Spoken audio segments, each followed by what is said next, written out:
This is Talk of the Town, a weekly program featuring community events happening in and around Northeast Michigan, with your host, Nancy Smitham, and the latest news from Alpena Community College with Dr. Olin Joynton. And now, today's Talk of the Town. Good morning and welcome to Talk of the Town. I'm Nancy Smitham. My first two guests today are both from National Marine Sanctuaries. I have David Alberg, who is from Monitor National Marine Sanctuary, and Jeff Gray from our own Thunder Bay National Marine Sanctuary. Good morning. Good morning. Thanks for having us on. Thanks for being here. And you brought David with you today from Monitor National Marine Sanctuary, the very first marine sanctuary ever designated in the U.S. Yeah, we talk a lot about how the sanctuary program is actually a system of sites that we're protecting around the country, and Thunder Bay is lucky to be part of this national system, and Dave is from the USS Monitor. So Dave, tell us what brings you to Alpena. I know your very first day of work was actually here in Alpena, but what brought you to Alpena this time? Yeah, I come up here every couple of years, but 2005, my first day at work was actually at a meeting here in Alpena, so it's always good to get back up to this area. But I'm in town for a couple things. I was down in Cranbrook doing a talk on the Titanic on Saturday night, and I'm up here for a couple days to talk with Jeff and his staff about some of our efforts in North Carolina, because the Monitor site and our office uses Alpena quite frequently when we talk to people in North Carolina about a great example of community partnership between NOAA and local communities, and many of the communities in North Carolina are very similar to and face some of the same challenges that folks here in Alpena face. So I'm going to talk to his staff and Jeff a little bit about that. And I'm also talking at the Alpena Community College and at the high school while I'm in town. So get a chance to meet some neat people. Okay, what were your experiences with the Titanic? Well, I was in 2010, I went out on the most recent expedition to Titanic with the National Park Service, Wade Institute, Woods Hole, and a company called RMS Titanic Incorporated, who travels, and many folks maybe have been to Dearborn and seen the Titanic exhibit that was there. This company has the salvage rights to the Titanic, so I went out as the government representative on that expedition to oversee what they were doing, make sure that they were following protocols that had been established to protect the wreck site. And the purpose of the mission was to map every square inch of this 25 square mile wreck site, so that we knew literally at the end of it where every teacup was, where every piece of wreckage was, so that we can monitor the wreck in the years to come to see how it is holding up and make sure that nobody's doing anything illegal there, but also to help us better understand what happened the night of April 14th, 1912. Okay, very good. 100 years ago. I know, isn't it amazing? Yeah. Now, was that the expedition you were supposed to be on? No, that was one a couple years earlier, back in 2005. But Dave and some folks from the Marine Sanctuary Office are part of the U.S. government effort to help protect the Titanic. There's been a lot going on out there, and there's a coalition of different countries that are working to try to protect the site sitting in international waters. Now, I know you and your staff have written the book on community collaboration. So what do you see the two of you being able, challenges that you face and challenges that Dave face? What I think, if I look back on the last 10 years here, and it's really looking at the opportunities that the community and the sanctuary program have to do things together. And we get a lot of credit, but it really has been a community effort. And what we've talked about this the last few times, but two of the things I'm most proud of is the work we're doing with APS and the work we're doing with ACC. And when we bring someone like Dave in, we want to share his experiences. He'll be talking to students about these expeditions, the technology used, and inspiring the high school students, the marine tech students at the college, and really showing them what opportunity there is out there. So it's really uncapping the potential. And what we see a lot of is community members from North Carolina talking to community members here, getting their experience, talking to be it the mayor or a business owner, a dive shop owner, a convention visitors bureau, and really getting the perspective from the residents here. Okay. Now, your sanctuary is built around the USS Monitor. Tell us about that ship. Yeah, so our site was the first national marine sanctuary designated in the country in 1975, about a year and a half after the USS Monitor was rediscovered. And the Monitor was a Civil War ironclad. Every school child has learned the story of the Monitor and the Merrimack and the Battle of Hampton Roads, the Battle of Ironclads in March of 1862. Well, that ship was lost that same year. In fact, this year is the 150th anniversary of the construction and the Battle of Hampton Roads and the sinking of USS Monitor off of Cape Hatteras. So The ship was discovered in 1973, and then about a year and a half later, the nation used the newly created National Marine Sanctuaries Act to protect this one shipwreck. It's the smallest sanctuary. It has one thing in it, and that's the USS Monitor. We're a mile in diameter. But what we have done in the last few years is to begin to study the other shipwrecks that surround it.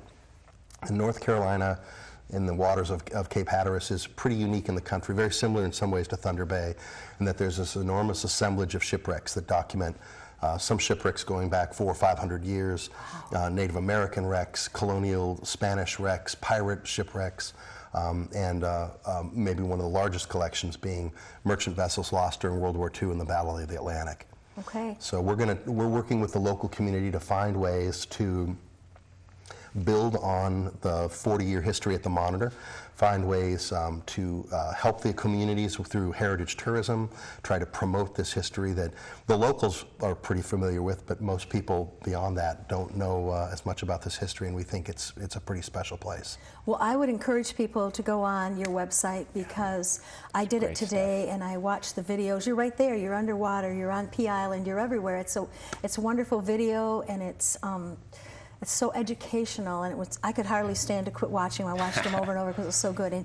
And also, Thunder Bay has wonderful video too of shipwrecks and things to see. So if anyone has an interest in it all, even if you don't have an interest in it, look at the websites. Yeah. And it's an easy web address. It's just http://monitor.noaa.gov, and from there you can get back to Thunder Bay. And oh, yes. There's links to Titanic and websites for all of the sites within our program. Okay. What's new and exciting at Thunder Bay? Well, you know, the boats are being put away. We got our last buoys out, so we're closing up the year. But we're, you know, just a reminder, the exhibits open year-round, 6 days a week. Yes. We have planning some new exhibits right now that we'll be announcing shortly, and we're going to hold back on that. Two really exciting exhibits coming up later this winter, which will really kick off stuff and get us going for the season. We continue our education work in engineering, and we're real excited for the winter. The pace, it's a little bit different pace, but come see us when the weather's bad. And also, holiday gift-giving season's coming up. Yeah, the store, we just restocked the store. We've got some great stuff to give people that live in Alpena and people that live far away to give a piece of Alpena to some other folks. Right, so. and real unique items, and supports the Marine Sanctuary. Yep. All of the money from the store goes to our Friends group, which supports the exhibits and our education program. It's one of the ways that we are able to expand our offering. So anything you do there really does help us and help the kids of the community. Okay, so get in there and visit. Take your guests there when they come for the holidays, and just have a good time and really support the wonderful entity in our own backyard. Oh, thank you. Thanks. And so glad to meet you. Thank you so much for being here and taking time for us today. And good luck on the rest of your tour, and have fun. Hey, thank you very much. Thank you both very much. See you soon. Bye. See you next month. Please stay tuned for some information from the Salvation Army following these messages. Hi, welcome back. My last guest today is Major Craig Stoker from the Salvation Army. Hi, Craig. Hi. You kicked off your campaign last week as we're taping this. The kettles were out at all the locations. You had happy little bell ringers out there. And we're waiting for a count, because as we're taping this, it's Veterans Day. But we want to thank PNC Bank for counting your money every year, too. Absolutely. They are wonderful. They are wonderful. We deposit the money, and the next day they have a list, and they show us which kettles brought in how much. And, of course, then we send the letters to the volunteers and thank them. Yes. So we are very thankful to PNC for doing that. You know, we always talk every year how visible you are during the holiday season, how you're out there helping people, but you're visible year-round, and a good example of that is for Superstorm Sandy. Salvation Army's out on the East Coast. We really are. We don't get a lot of publicity, but we have mobile feeding units that are going up and down the streets still in the areas with no electric. And they're feeding, they're passing out blankets, they're giving out medications, all kinds of things. We have several shelters where people can come and stay. We have a lot of feeding places where people can go and get food and go somewhere warm, because you know it's getting cold there. So we're spending millions and millions of dollars. We're getting some donations. And if somebody wants to make a donation, if they send the check to the Salvation Army, 2323 US 23 South, Alpena 49707, and just mark in the memo Hurricane Sandy or just hurricane relief, we will send that check directly to New York, and they will amass all of that and use all that money there. Wonderful. Doing the most good. Yeah. We try. And we have a real need. In Alpena, in order to feed the families and take care of the families that we need to during the holiday season, we need $166,900. Wow. Yeah. It's an ambitious goal. That's our goal for this year. We didn't make it last year. We were about 5,000 short. Okay. We hope we can make this goal this year. Because of the budget, it's a little higher. There's a lot of need out there. Yes, there is. And of course, you know, this money is not just used at Christmas. We purchase the gifts that we take to all the local nursing homes. We buy the food that doesn't come in for the Christmas baskets. We purchase toys. We may need to get hats and scarves and mittens for kids if we don't have enough of the right sizes. And then the money that's left over is used to help with utilities and rent and prescriptions, medications, transportation, just about anything a family has need of in an emergency situation. That's really important for people to know. We don't just give stuff out to anybody. You can't call your neighbor in and we'll take them a Christmas basket. We need to verify the need. We need to know the families that we're helping are really in need. Yes, I agree. And that's a wonderful thing. I like that as a volunteer and someone donating things in our community. That's really important. And you know, a lot of times, Craig, people think that, well, you know, things are tough at my house. There's nothing I can do to help. But there is. You could ring the bell as a volunteer for a few hours. Sure. You could drop off a 99-cent bag of hamburger helper, a 49-cent can of corn, a stuffed animal as we have here today with us. There are so many things that you can do as a volunteer in the community, whether you're financially able to or not. You know, go volunteer, go to the office, help put the Christmas packages together, ring the bell, work in the office, donate an item, offer to help on a fundraiser. There's so many things that you can do as a volunteer that don't take a lot of money. That's right. We have an awesome staff. We have Suzanne Adams, who is our office manager, and Kathy CC is our new client advocate, and Andrea is our receptionist. Jeannie Guy is the store manager. They're doing great. That's a whole other story. But if you call Suzanne at 358-ARMY, 358-2769, and say to her, I'd like to help. What can I do? She'll have a whole list of things. Like you said, ringing bells, coming and helping, doing all kinds of things. So give us a call. We'd love to have people sign up and help. And your offices are going to be moving? Yes, we are moving our offices out of the store. The store is going to stay right where it is next to Kmart. It's going to get bigger because we don't have enough room. We're moving our offices to the Salvation Army. We call it a CORPS, C-O-R-P-S. Other places call it a church. That's where we have Sunday services. We're going to build 2 double-wide modular units on the foundation there, right next to the present building. And we will be doing all of our office work, all of our administration. People, when they need help, will go there instead of to the store. And that will be, that was supposed to be done. Hopefully it will be done by Christmas. We're praying. Which is a terrible time of the year to have it done, but we've had a lot of snags, a lot of last-minute changes. But we'll be in the north side. We feel that that's where the greatest need in the community is. There's only one church in the entire north side. It's the Catholic Church on the corner of, what is it, Second and Miller. And we will be the only other church in the north side. And we're hoping that by being there, people will be able to walk to our facility. We'll eventually tear down that old church, build a functional Salvation Army facility on that property. That's not until a few years from now. And also, you already had sign-up, so now late registration is coming up. Yes. And the dates are December 6th and December 7th. Yes. And where do they come for the sign-up? They come to the Salvation Army Corps Church, 2nd and Clark. And December 6th, it's 11 to 3, and December 7th, which is a Friday, it's from 3 until 7 p.m. And the reason we have those dates changed like that is because there's a lot of families that aren't working that can come during that time. But then there are families, you know, we've got a lot of folks in this community that are working minimum jobs. They're not able to make it. And so that's why we extend the second day till 7. So you know someone that is going to need Christmas assistance. Please tell them to call us, and we'll tell them those dates. and they can come and sign up for Christmas, and we'll do all kinds of cool things for them. You need a picture ID with your Alpena County address, some form of ID for every member in your household. We need the last 4 digits of your Social Security number, imprint, and proof of income. Yes, And Bridge Card is no longer enough proof. that's correct. Again, we want to, there's so much need. We want to make sure the people who have a need are helped. Okay. And also, you'll have an angel tree beginning November 10th at the mall. Yes. You'll have angel tree at Walmart and Kmart beginning the 15th. Yes. And Vesta Credit Union, which is an angel tree for teens, which is Yes. kind of neat. And that will begin November 19th. Yes, and there's one at Alpena Area Credit Union, Okay. and that's a new one. Okay, because that's not on my list. And of course, you go to the tree, you pick a name off the tree, the angel tag has a child's name and their age, and then mom or dad, when they came in to sign up, have written some suggestions.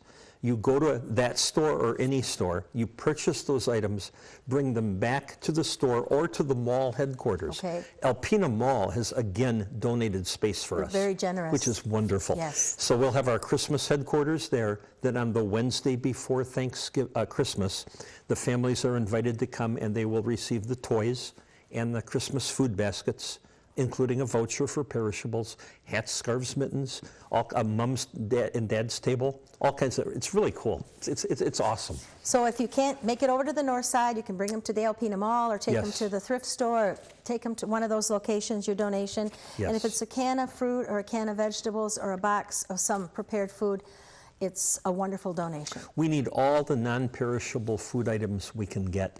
Anything left over, of course, goes in the food pantry. It's used for emergency assistance through next year. Okay? And a phone number where people can reach you.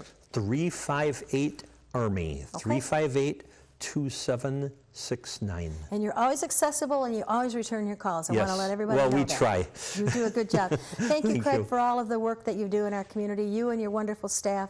Please tell them thanks from all of us here at WBKB TV and happy Thanksgiving to everyone. And same to you, Nancy. Thank Thank you you. for airing this. Thank you.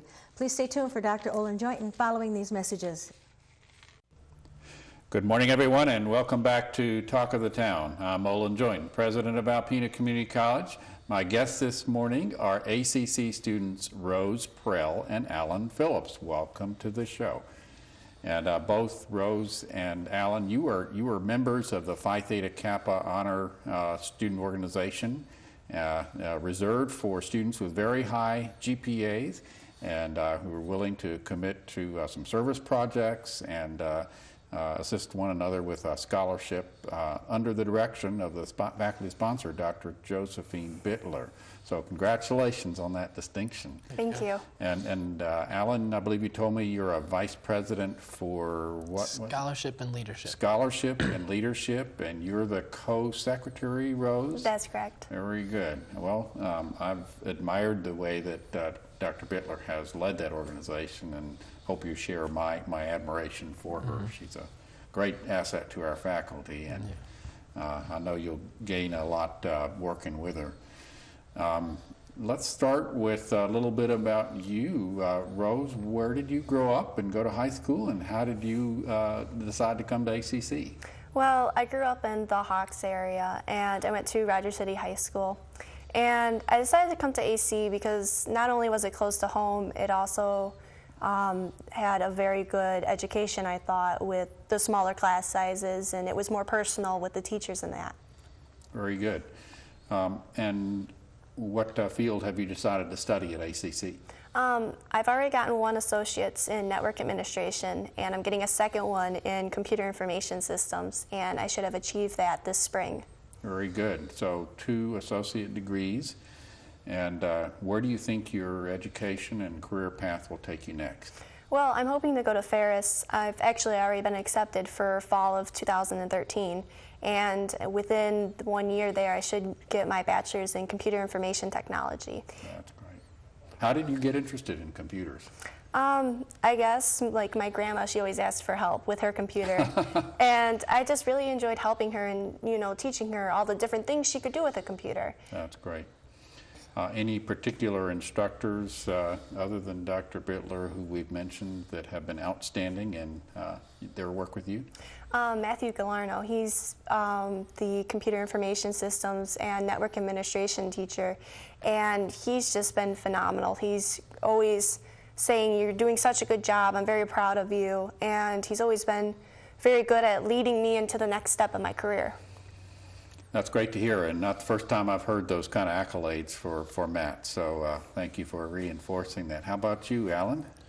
I'm from Alpena High School, or I graduated from the high school there, and I decided to come to ACC because I wasn't really sure where I was ready to go for, or what I wanted to do, and ACC offered very cheap education as opposed to many universities, and very good education too, as I learned. Now you're going into the math and physics Correct. area. Yep. I bet you one of your main instructors has been Tom Goujon. Yes, Mr. Goujon has been a great assistance in everything and helping me. And you've already been through all 3 levels of calculus and differential equations. You started your calculus process in high school, I believe. Yep. For dual enrollment. So members of the audience, you may not know that as a high school student, you can start taking courses if you're a highly qualified student in your junior year. And some cases you can accumulate quite a few credits by the time you enter college, or either at ACC to continue or a 4-year university. Do you have a 4-year university in mind? Yeah, I plan on transferring to U of M this spring. Right, it's in the summer, I guess, but they call it the spring semester. Very good. Have you been in contact with their liaison for community colleges, Dilip Das? I met him when I went for a transfer. I can't think of the word. Open house type thing. I met him once. Yeah. Very good. Well, best of luck in that process. Are you in the application stage? I am in the application stage right now. That's Yeah. good. That's good. So you both look to me like a couple of outstanding ACC students with very bright futures. So again, congratulations. Thank you. And another round of congratulations because Dr. Bittler has nominated you for a special Phi Theta Kappa scholarship sponsored by the Coca-Cola Company. Any idea how that happened? Well, I think it would be, with our outstanding academics. I know that Alan and we have pretty good GPAs, and we've also been very involved in PTK. So scholarship and service and to the organization and to other projects that PTK takes on has brought you to this point of being nominated. Speaking of service, what kind of service projects has PTK done or is planning to do this year? Well, we already hosted a blood drive. That was a very good blood drive. It turned out very well. Good. That we had. We also had the bake sale. The bake sale. We yeah. raised quite a bit of money with that. That was a fundraiser, yeah, and that was good. We're going to be helping with Science Olympiad this spring. Oh, great. Like we usually do. And for the members of the audience, that's a big competition for middle school and high school students. There are about 50 or 60 different ways that you can enter the competition, and so it's really great to hear that you're going to be on hand for that. I will be also. I've helped out with that and enjoy it very much because it's to see the enthusiasm, some of the projects. The Coca-Cola scholarships, as I understand them, there are generally some winners from each of the states, and if I recall correctly, they are especially dedicated to assist students as they move forward to achievement of their bachelor's degrees. Both of you are headed in that direction. So again, congratulations, and I hope that you end up getting those scholarships. I don't recall the amounts. Was that ever given to you? I believe that there are 20, $2,000 scholarships for the whole nation. Okay. So it sounds very competitive, but it looks to me like you've got the right stuff. So again, thank you for being on the program today, for sharing your experiences at ACC. And again, another shout to Dr. Bittler for leading the organization so well. Thanks again. Yep, thank you very much. All right. This has been Talk of the Town with Nancy Smitham and Dr. Olin Joynton. For a list of events taking place in Northeast Michigan, visit our website at wbkb11.com and click on Community. This has been a Thunder Bay Broadcasting Corporation production.